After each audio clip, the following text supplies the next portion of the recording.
How to throw the axe kick of boxing, also known as the devastating overhand right.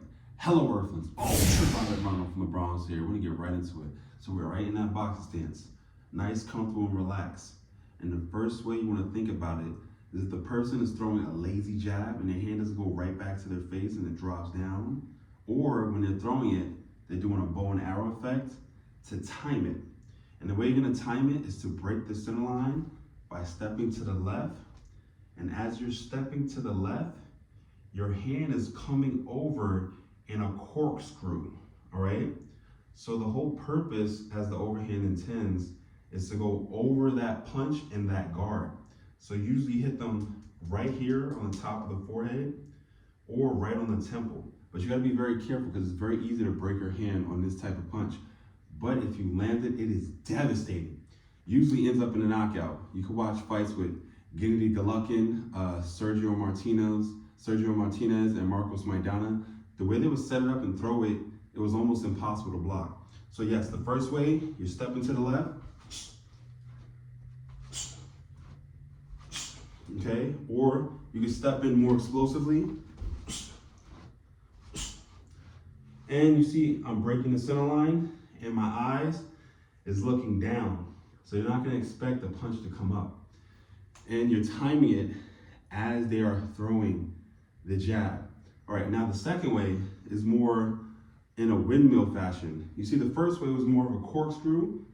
All right, I'm kind of going over to the side in a corkscrew motion, all right? Now the second way, you can think about your arm going in a windmill, all right?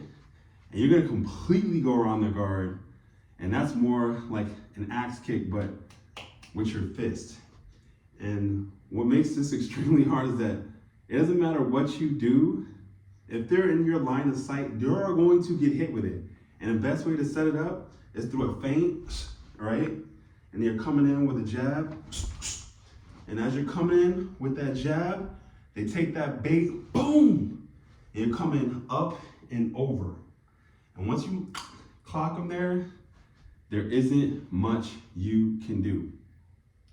Now, I will say the first one is going to be a little bit easier because it resembles a little bit closer to a cross.